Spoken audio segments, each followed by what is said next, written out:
The words sliced through the air like a blade, sharp and unyielding, as I stood frozen in the hallway. I hope my ex is there. He always. My girlfriend's voice, soft and conspiratorial, drifted from the bedroom, each syllable a splinter embedding itself in my chest. I couldn't hear the rest, muffled by the hum of the air conditioner and the thud of my own pulse. My hand, still clutching the car keys, trembled as I leaned against the wall, the cold plaster grounding me against the vertigo of betrayal. We were supposed to leave for Jake's birthday party in 10 minutes. Now the world felt like it was tilting off its axis. Lila's voice had carried that lilt, the one she used when she was lost in a memory that made her smile. I knew it well, too well. It was the tone she'd used when we first met, recounting stories of her travels, her laughter painting vivid pictures of sunlit beaches and reckless nights. But this was different. The mention of her ex, Ryan, wasn't new. She'd talked about him before, always with a dismissive wave, calling him a mistake or ancient history. But the way she said his name just now, with a warmth that curled around the edges, felt like a violation. My stomach churned, a mix of dread and denial, as I tried to piece together the fragment I'd overheard. He always what? I forced myself to move, stepping silently toward the bedroom door, the hardwood creaking faintly under my weight. The apartment smelled of Lila's lavender perfume, a scent that usually calmed me but now felt like a taunt. I pressed my ear to the door, holding my breath. She was on the phone, her voice low but clear now. No, he doesn't suspect anything, she said, and my heart plummeted, a stone sinking into dark water. It's just seeing Ryan last week stirred things up. I didn't expect to feel this way. The keys slipped from my hand, clattering to the floor. The sound was deafening in the quiet, and Lila's voice cut off abruptly. Hold on, she said, and I heard the rustle of her moving toward the door. Panic surged through me, but I couldn't move, rooted by a mix of anger and desperation to know more.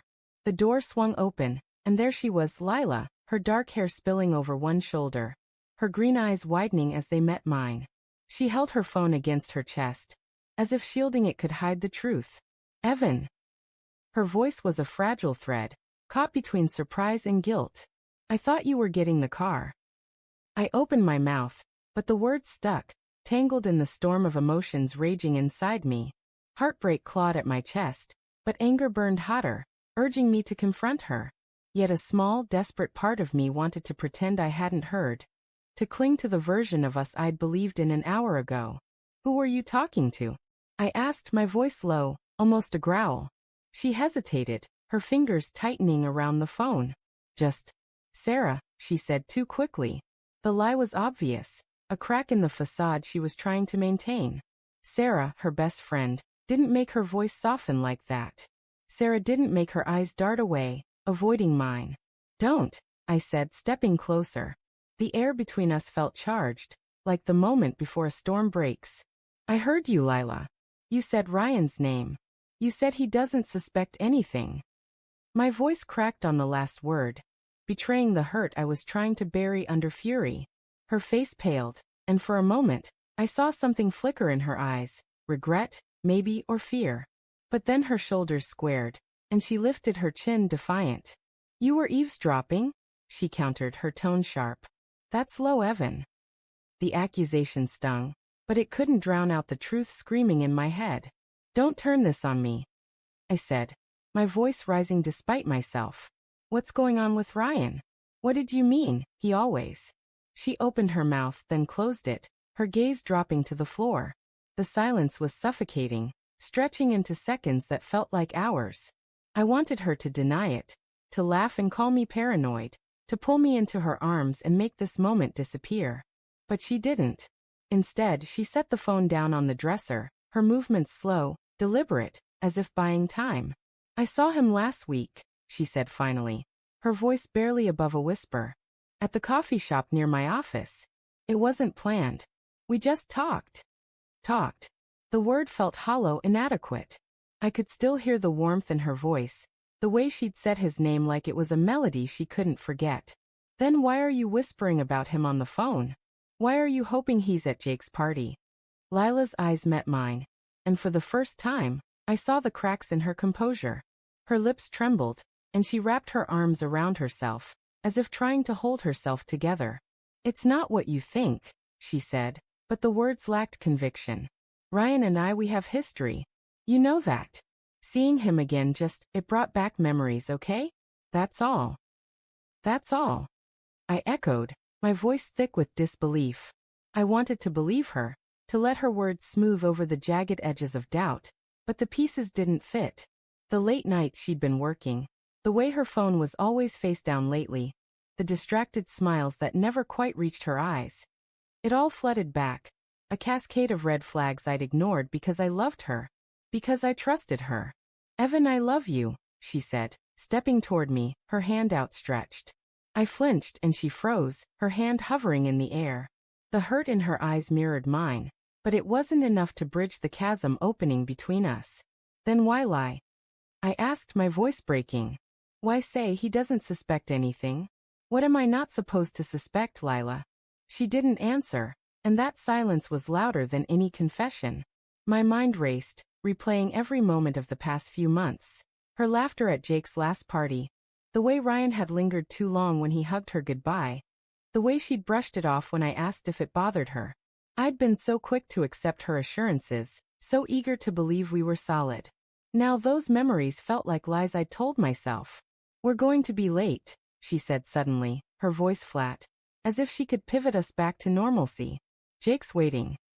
I laughed, a bitter sound that echoed in the small apartment. "You think I care about the party right now? You think I can just walk in there, smile, and pretend I didn't hear you pining for your ex?" "I'm not pining," she snapped, her eyes flashing. "You're blowing this out of proportion. I had a conversation with someone from my past. That's it." "Then let me see your phone," I said, the words spilling out before I could stop them. It was a test, a desperate grab for proof that I was wrong. Her face hardened, and she stepped back, clutching the phone to her chest again. "That's not fair," she said, her voice shaking. "You don't get to invade my privacy just because you're insecure." Insecure. The word was a match to gasoline. "I heard you, Lila. I heard you hope he's there. I heard you say I don't suspect anything. What am I supposed to think?" She turned away, her shoulders trembling, and for a moment, I thought she might cry.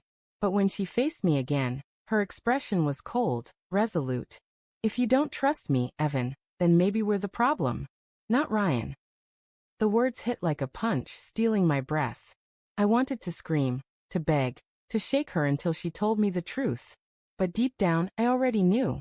The warmth in her voice, the secrecy, the lies, they painted a picture I couldn't unsee. Ryan wasn't just a memory. He was a shadow in our relationship, one I'd been too blind to notice until now. I grabbed my jacket from the couch, my movements jerky, mechanical. "I'm not going to the party," I said, my voice hollow. "And I don't think you should either." "Evan, wait," she started, but I was already at the door, the weight of her betrayal pressing against my ribs. I stepped into the cool night air, the city's hum a distant roar in my ears. Behind me, the door clicked shut, and with it, the life I'd thought we had. As I walked away, my phone buzzed in my pocket. A text from Jake. "Where you guys at? Ryan's here, asking for Lila." My heart stopped, and the world tilted again, the final piece of the puzzle snapping into place with a sickening clarity.